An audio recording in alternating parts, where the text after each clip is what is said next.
2020 e esse ano de 2021 são transformacionais para a saúde no Brasil. As mudanças de regulamentação impulsionadas pela Covid-19 criaram investimentos milionários e oportunidades incríveis num setor que esperava o momento para se digitalizar.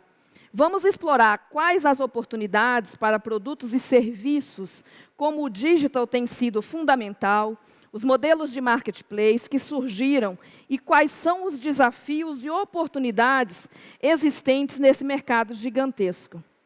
Para falar sobre 10 anos em 1, a revolução no setor de saúde e oportunidades de negócios digitais, nós convidamos ele, que é sócio da Itu Partners, é o conselheiro de conteúdo do E-Commerce Brasil desde 2015, que lidera aí toda a área de tecnologia.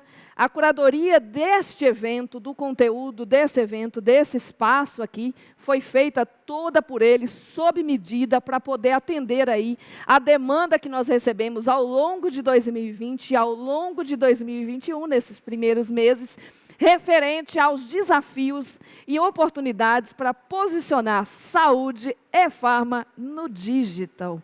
Senhoras e senhores, Rodrigo Nasser. Bom dia, Nasser. Bom dia, Vivi, tudo bem? Eu estou bem, e você? Seja Eu tô bem-vindo. ótimo. Prazer começar esse Obrigado. evento contigo aqui. Olha, está contigo a palavra. Tá bom. Vivi, Samuca, bom dia, obrigado. Bom, esse evento é muito especial da gente poder organizar, porque, como você comentou, de verdade, esse mercado ele passou por um processo transformacional, está passando por um processo transformacional gigante. E a gente tem aqui a possibilidade de ter organizado e passar pelos principais pontos, ter organizado um evento para poder passar pelos principais pontos e ter um monte de gente super legal para trazer cases para a gente discutir aqui. Então, eu quero conversar com vocês alguns pontos que me chamaram mais atenção nesses 1 ano e meio que a gente está vivendo e o que a gente tem de perspectiva para frente e aonde o digital pode, e com certeza já vem transformando a vida das pessoas e pode mudar a forma da gente trabalhar nesse mercado. A primeira coisa é a gente quebrar esse mercado em duas partes, tá?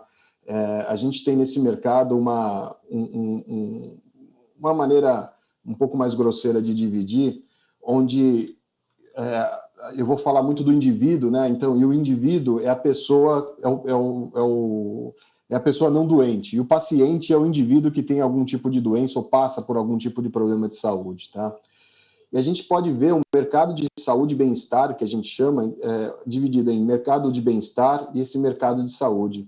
Esse mercado de bem-estar, ele é um mercado de mais ou menos no mundo 1,5 trilhões de dólares, tá? E no Brasil ele tem uma característica especial, a gente no E-Commerce Brasil conhece mais esse mercado quando a gente fala de farmácias, quando a gente fala de beleza, quando a gente fala de todos os produtos que envolvem a parte de bem-estar e cuidado, né? E o mercado de saúde, o mercado onde a gente tem um paciente, onde a gente tem um relacionamento principalmente com serviços de saúde, ele é um mercado, sempre foi um mercado mais complexo para a gente trabalhar no digital, muito por causa de regulamentação. E no Brasil, esses dois mundos aqui, eles agora podem, graças a algumas mudanças que tiveram em legislação, trabalhar de uma forma mais conectada, tá? Então, para a gente entender um pouco isso, entender o que tem acontecido, o Brasil hoje tem 141 milhões de usuários de internet, dos 220 milhões de habitantes, 158% exclusivamente pelo celular, usando exclusivamente pelo celular. A gente sabe, no final de 2019, no final do ano de 2019, foi a primeira vez que o celular passou em mais de 50% nas compras de e-commerce como um todo. Hoje representa aí 55% das compras no e-commerce. E ele tem um papel fundamental, a penetração de celular no Brasil tem um papel fundamental na adoção de serviços digitais. Isso acontece no mundo inteiro, então você vê uma correlação muito grande em países onde o celular domina a internet na questão de ser o primeiro uso ou até o uso de uso exclusivo, a correlação em relação ao crescimento de serviços digitais e principalmente de e-commerce. O Brasil em saúde, a gente divide o Brasil em dois grandes mundos, falando já só mais de saúde. O Sistema Único de Saúde, que a gente conhece o SUS, e a saúde suplementar, que é a saúde, o mercado privado. Em abril, a ANS, que regula esse mercado, apresentou aí 48,1 milhões de beneficiários de planos de saúde privados, né, então na parte de saúde suplementar, além de 27,7 milhões de pessoas com planos exclusivamente dentários. Então, dos 220 milhões de pessoas no Brasil, você tem aí 48 milhões com saúde suplementar, e o restante, a diferença, se baseando ao SUS. E a gente tem um preconceito com o SUS de vez em quando no Brasil, mas o Sistema Único de Saúde brasileiro, por incrível que pareça, para muitas pessoas pode parecer novidade, é um dos melhores que a gente tem no mundo, tá? Em relação ao alcance, em relação até a tipos de serviço. É óbvio que existem vários problemas e problemas regionais, mas ter um sistema único de saúde no Brasil permite a complementariedade de serviços com o sistema suplementar. Um outro dado interessante, e a gente vai ter uma apresentação do Google que vai falar bastante sobre isso, 86% dos brasileiros que têm acesso à internet procuram orientações de saúde na internet. E acho que provavelmente todos aqui já devem ter feito isso, tem uma dor de cabeça, tem algum sintoma, entra no Google, entra na internet e faz uma pesquisa sobre o que está acontecendo com saúde. Uma outra coisa interessante, o brasileiro gasta R$ 1.200 por ano, na média, com bem-estar, com coisas relacionadas àquela parte do indivíduo que eu comentei. Isso é 2 vezes a média mundial. Então, essa é uma pesquisa da McKinsey, realizada no mundo inteiro. O brasileiro ele tem uma predisposição a gastar com seu bem-estar muito maior do que a média do mundo. E quando você começa a conectar isso com saúde, a gente vai falar isso um pouco mais para frente, você começa a ver a ligação do uso de saúde e bem-estar. Uma coisa que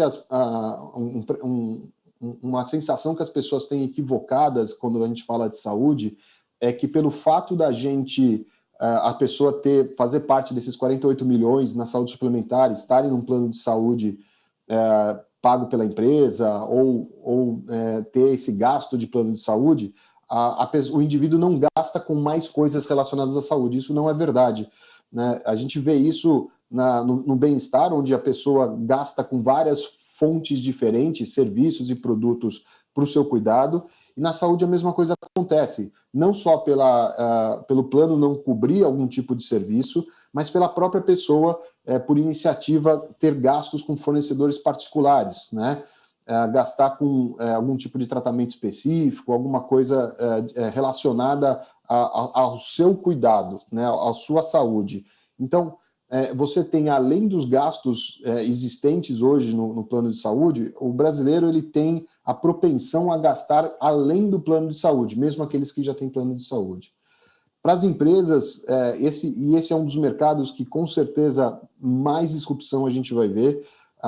No gasto da empresa, tirando a folha de pagamento, o segundo maior gasto nas empresas é com saúde, é com planos de saúde.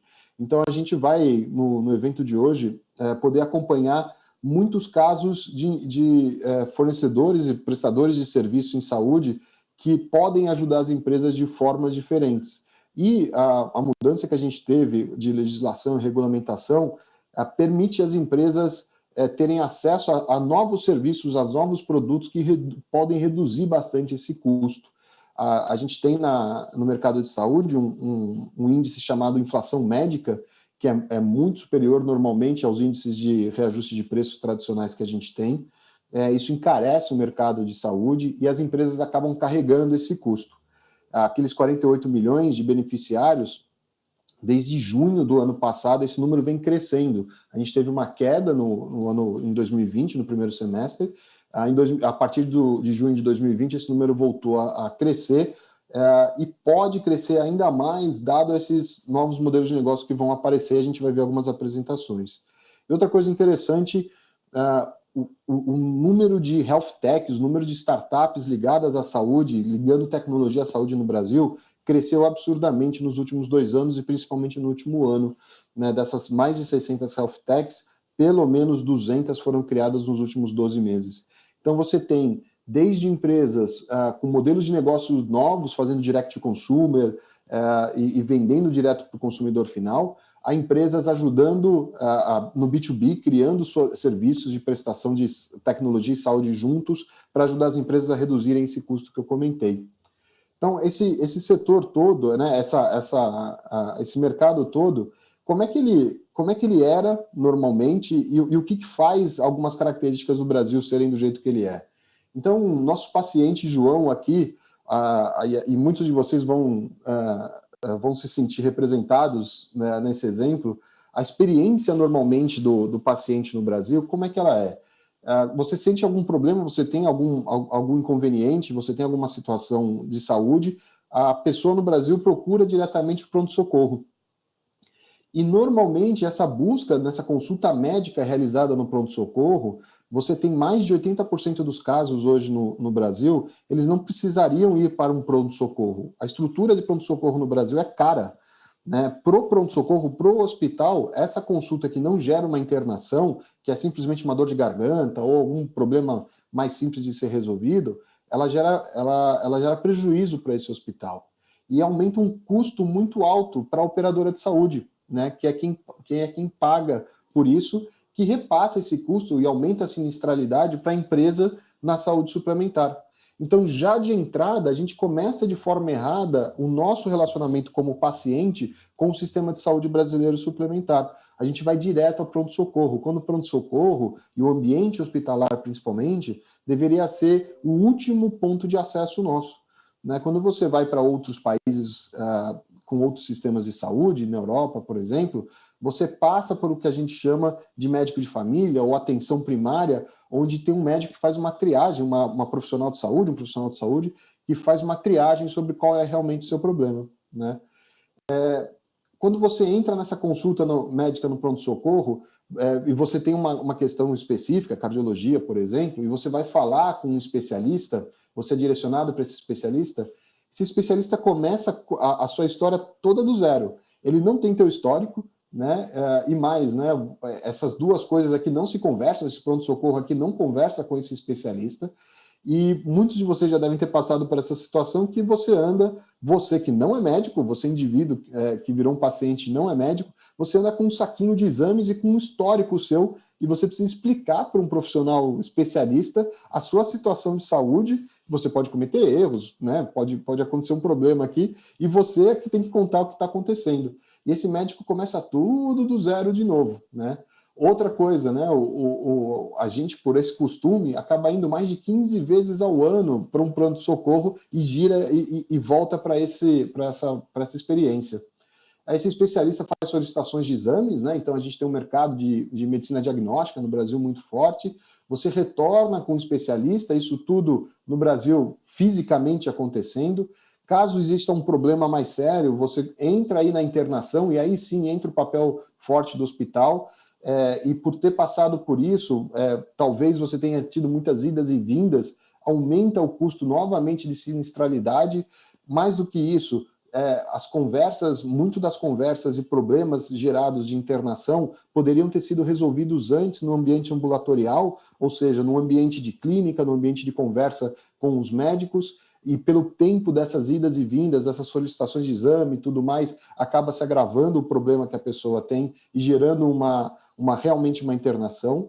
E muitas vezes a gente tem um problema na última etapa aqui de tratamento, onde o paciente não segue, não engaja com o tratamento, né? Muito pela questão da distância, muito pela questão do acompanhamento do que a gente chama de coordenação de cuidado.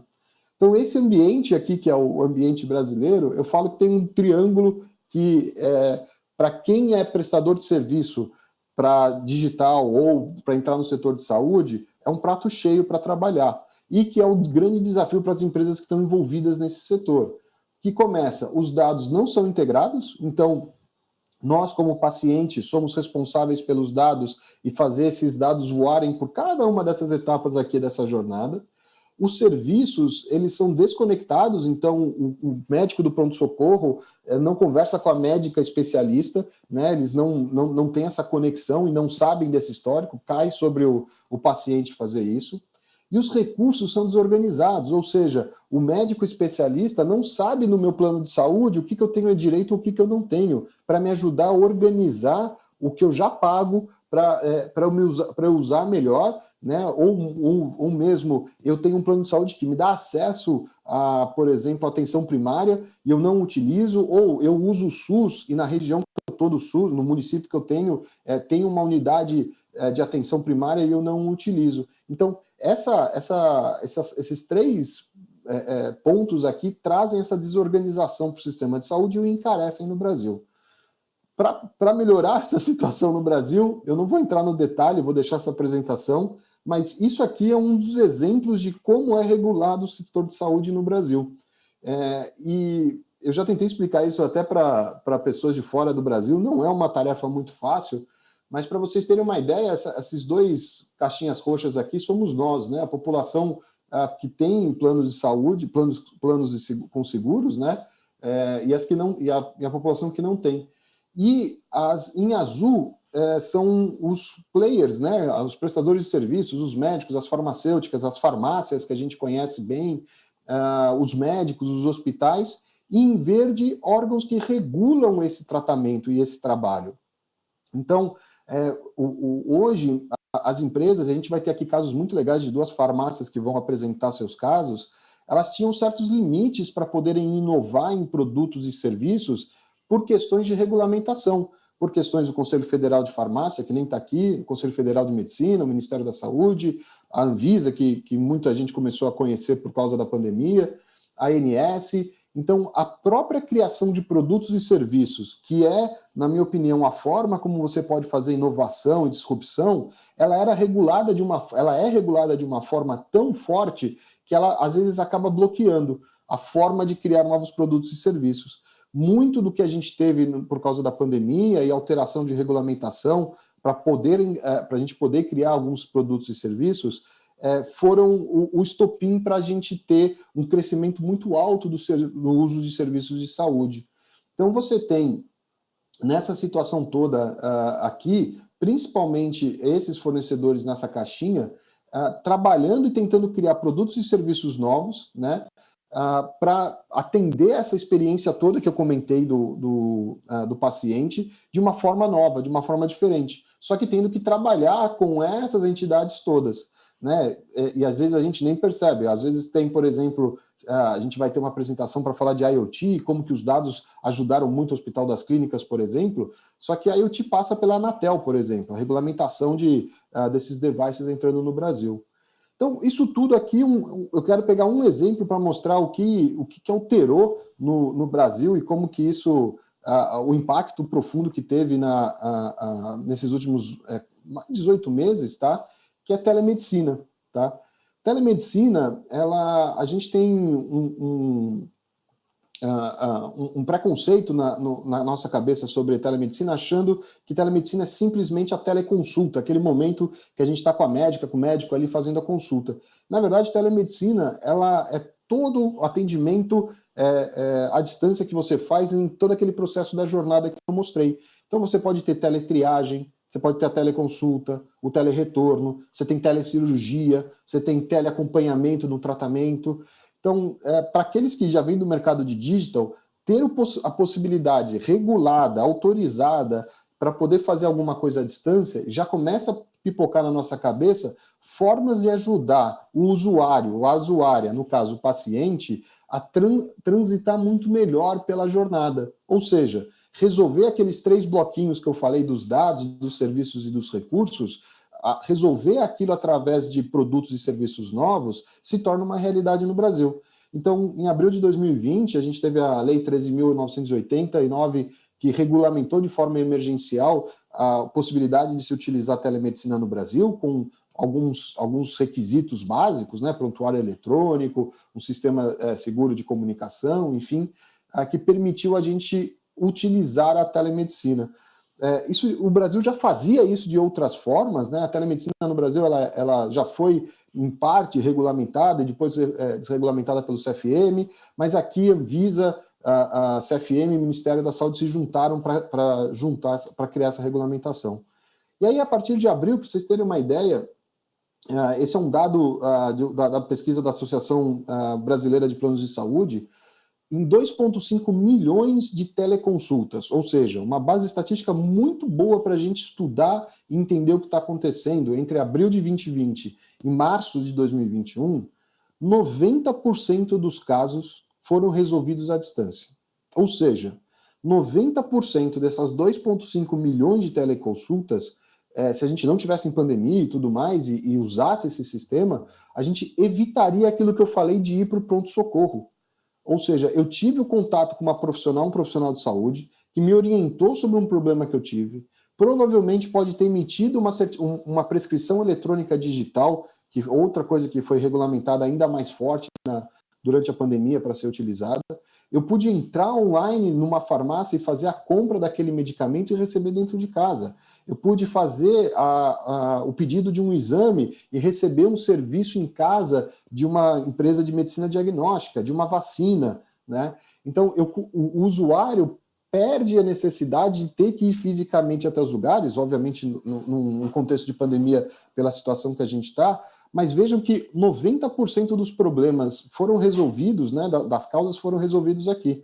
Um outro dado que essa pesquisa não mostra, mas que eu tenho por estar acompanhando esse mercado, são os dados onde a pessoa foi orientada a ir sim a um pronto-socorro, ou seja, a pessoa pode ter pesquisado na internet que ela estava sentindo uma dor e achar que não era um problema, mas fez uma teleconsulta e a profissional de saúde que atendeu a pessoa falou, não, você está com um problema sério, vá ao hospital. Né? Então, o quanto de vidas que podem ter sido salvas, né, e com certeza foram, usando esse tipo de serviço. E outra coisa, a relação da experiência do usuário. Quando a gente traz para o mundo digital e a gente fala a linguagem de experiência do usuário e vê o quão difícil é essa experiência, a gente vai ter uma apresentação para falar só sobre isso, do Jaco, do time da DASA, para falar sobre a experiência do usuário. 73% dos entrevistados que usaram teleconsulta gostaram e voltariam a utilizar. E quando você compara o NPS de satisfação do usuário de uma teleconsulta, num nível de 73% de satisfação, com a consulta presencial, a da teleconsulta é maior.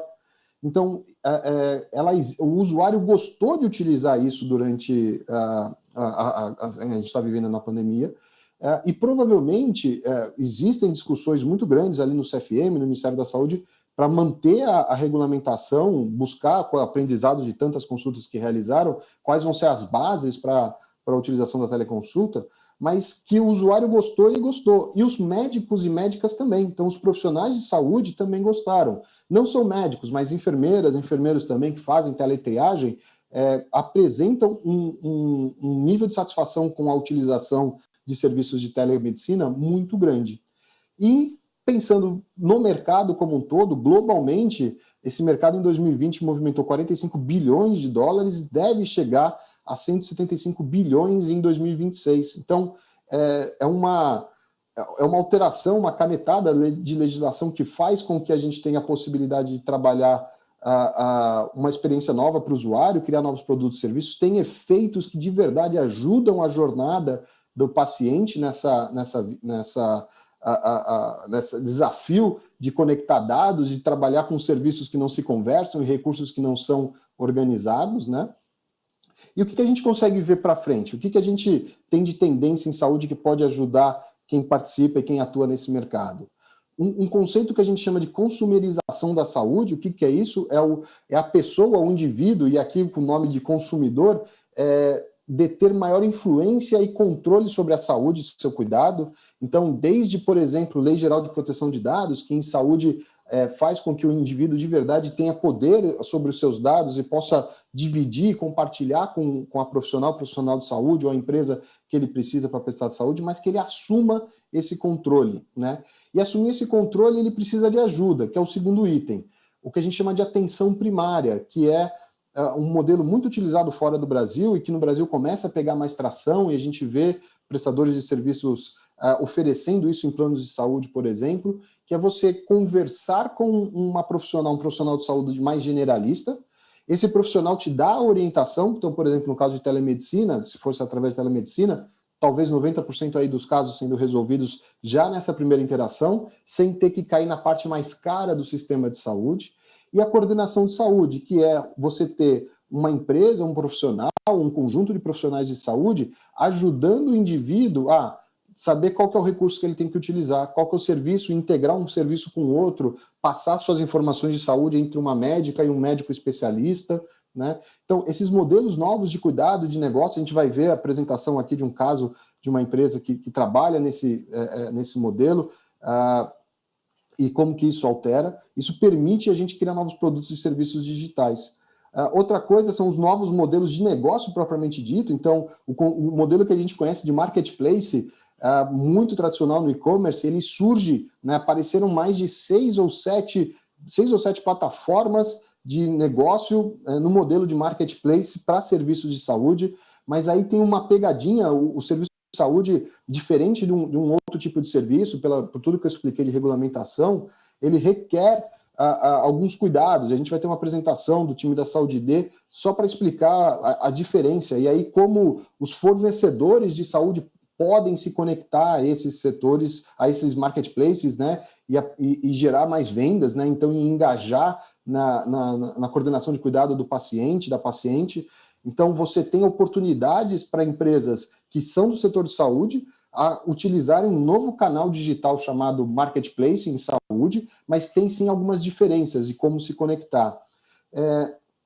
E o último ponto que para quem vem de varejo e está acostumado com isso, sabe o poder transformacional que tem, são as habilidades e capacidades digitais como meios novos para criar novos produtos e serviços. Então, ajudar o paciente naquela jornada, seja na etapa do tratamento, na etapa de consulta especialista, na etapa de coordenação do cuidado, na etapa de integração dos seus dados, né? Como que a gente pode utilizar digital, serviços e novos produtos para facilitar a vida do paciente naquela jornada toda?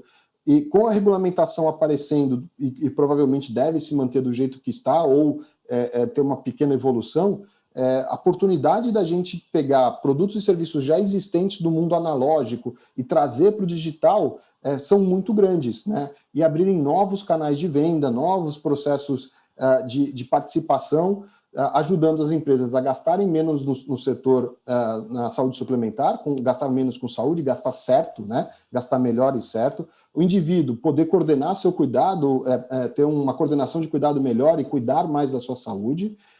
E a gente ter o sistema inteiro de saúde mais eficiente no Brasil, gerando mais ainda oportunidades de negócio. Então, era isso que eu queria passar com vocês, tem meu contato, vou estar no chat participando, respondendo perguntas, ajudando quem precisar, e fico à disposição para perguntas aí, Vivi. Obrigada, Nácia. Vamos lá, Samuca. A gente tem que fazer umas perguntas inteligentes, né? Assim, essa hora da manhã ele já tomou 2 xícaras de café, não é? Acho que já está bom para responder umas coisas, não é? É isso aí. E que aula, né, Vivi? Acho que assim, a gente abre o evento realmente dando a tônica do que a gente vai ver ao longo desse dia aqui. Nasser conseguiu mapear de uma forma incrível, né, todos os passos dessa evolução que a gente está passando. Muito legal. Nácia, eu vou te fazer a pergunta que eu tenho ouvido, tá, de outros setores que também entraram no digital aí no susto. Isso é só uma modinha, a hora que acabar a pandemia passa e vai voltar ao que era? Ou tem uma sequência isso? Eu tenho ouvido de algumas indústrias, redes de varejo que, né, entraram e disseram, olha, era só pela pandemia, vai passar? Qual a tua visão com isso aí? Eu gosto de ver os fatos que mostram que isso não vai passar, né? Então, por exemplo, se você pega na saúde suplementar as principais operadoras de saúde, né, que tem no Brasil, que são as fontes pagadoras, todas elas lançaram um serviço de telemedicina, né? Então, de alguma forma, elas já estão entregando, já criaram a estrutura para entregar novos produtos e serviços para os usuários, para os beneficiários dos planos de saúde, né? Somado a isso, o volume de investimento que a gente vê no Brasil em health techs, em startups ligadas a novos produtos e serviços de saúde é o maior de todos os tempos. Então, essas duas variáveis mostram que assim isso vai continuar, né?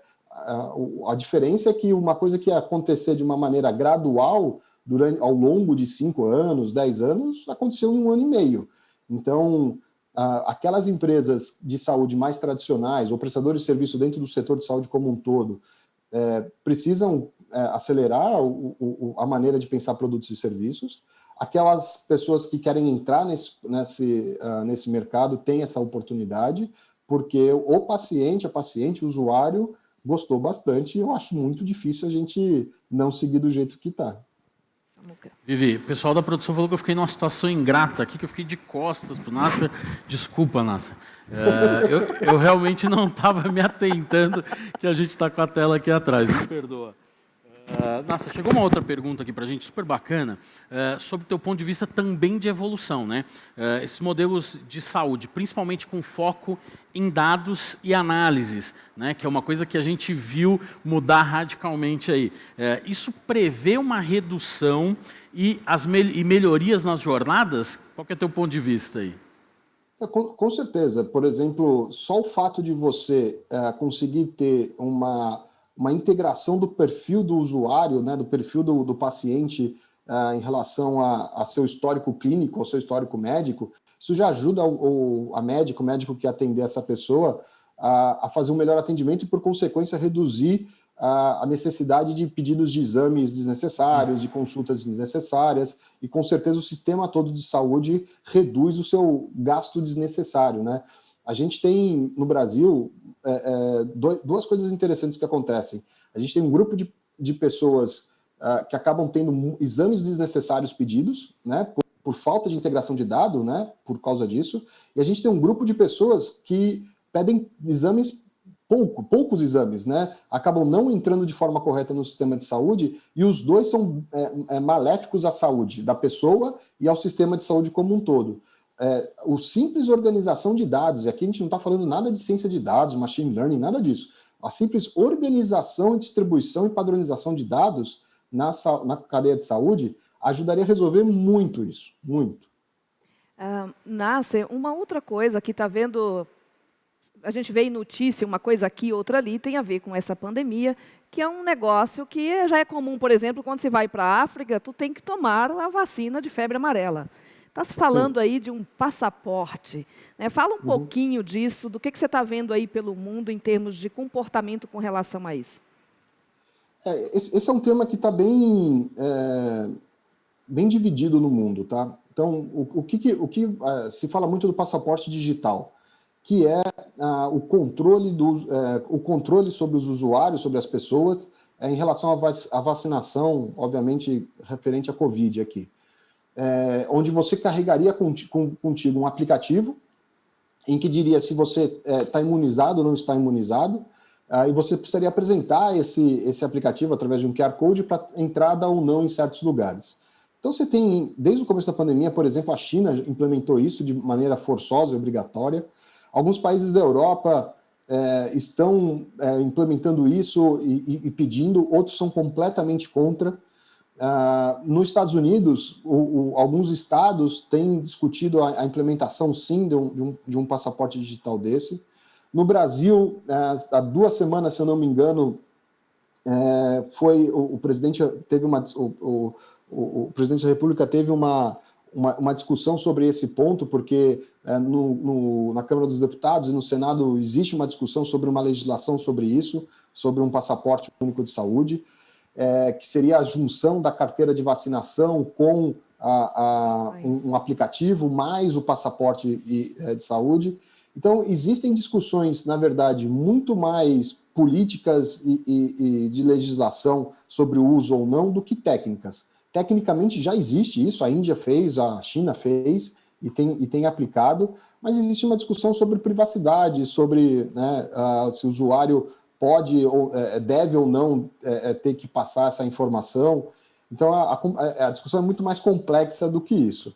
O que sim a gente tem visto nas empresas é uma crença muito grande de que a forma da gente voltar a crescer a economia e tudo mais é através de vacinação, e que as empresas estão mudando a forma de como ajudar os funcionários com isso, ou seja, querem ajudar a aumentar a quantidade de testes, a aumentar a quantidade de vacinação. Então você vê, fora do Brasil principalmente, onde isso já foi liberado de alguma forma, controles para ajudar os participantes das empresas a saber se estão bem ou não, e ajuda no processo de vacinação. Então, acho que esses dois movimentos eles vão continuar na discussão, e é muito menos uma questão técnica e muito mais uma questão política de discussão se isso vai ocorrer ou não. Vivi, chegou uma questão aqui que a galera fica antenadíssima, viu, Nasser? O pessoal está questionando qual que é a sua visão sobre Open Innovation e todas essas mudanças que a gente teve em saúde, né? Já é possível afirmar que esses temas se conectam? Não. Assim, vamos lá. O Open Innovation, você tem no Brasil muita coisa sendo criada. Então, você tem a Distrito como um modelo de Open Innovation bem interessante. Você tem o Santander, o Bradesco, o Itaú fazendo também esses modelos. Você tem Corporate Venture Capital sendo criados, né? Tem o CVC chamado Cortex, que é do Grupo Sabin, do Grupo Fleury, juntos. Tudo isso para ajudar a criação de novas empresas e novos produtos e serviços para resolver isso tudo que eu apresentei, né? Agora, a questão de integração de integração e de integração sistêmica, esse tipo de coisa, ela está longe de ser resolvida, tá? No Brasil, o Brasil, infelizmente, felizmente ele participa dos grupos mundiais de discussões de padronização de dados de saúde, por exemplo, mas infelizmente ele não aplica isso, né? Fora do Brasil, por exemplo, você tem mercados de tecnologia gigantescos que o que fazem é a construção de deparas de padrões de dados e de sistemas de saúde, né? Só para fazer isso e integrar o sistema de saúde desses países. No Brasil, isso é um mercado gigantesco, é uma possibilidade gigantesca, né? Quem vive no mercado de saúde sabe a dificuldade que é você, desde de fazer uma integração de uma guia para pagamento, até mesmo entre sistemas de prontuário eletrônico, né? Então, existe ainda um espaço muito grande. Acredito que Open Innovation e esse investimento em tecnologia e em startups pode ser um caminho para ajudar bastante nisso, tá? Mas não se esqueçam do poder do governo brasileiro em relação à padronização em tecnologia. Samuel viveu muito isso, sabe o efeito que isso tem nos setores no varejo, em RPs, esse tipo de coisa. A mesma coisa, eu acredito que vai acontecer no Brasil. O governo brasileiro é ótimo em fazer padronizações e criar alguma regra para a gente ter que seguir em padrão de documento eletrônico, esse tipo de coisa. Então, acho que essas duas coisas vão acabar acontecendo. O governo brasileiro vai fortalecer isso através de certificação digital, através de padrões eletrônicos de comunicação, e ao mesmo tempo o Open Innovation e os investimentos que a gente vê em saúde vão criar produtos e serviços que conectem essas coisas. Eu acho que a grande tônica é que tem uma oportunidade monstruosa, né, nesse negócio, que a gente sai na frente criando um barramento que realmente conecte tudo que a gente precisa, o consumidor com tudo que ele tem na mão ali sobre a sua saúde, né? E a indústria de saúde que precisa desses dados tem uma oportunidade incrível aí, e diferente do que a gente viveu lá atrás com KNAB, fazendo uma comparação esdrúxula aí, KNAB e Pix, né?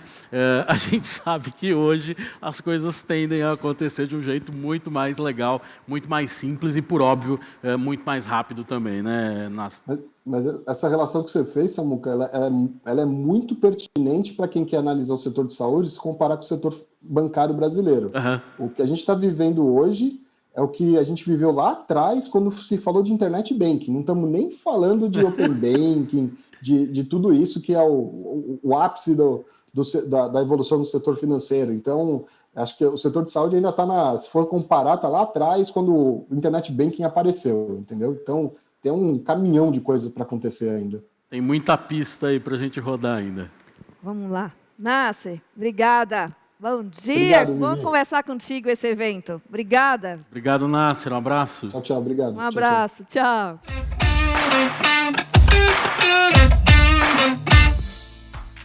E aí, gostou do vídeo? Então não deixe de curtir e compartilhar. Aqui do lado tem 2 sugestões que você pode gostar.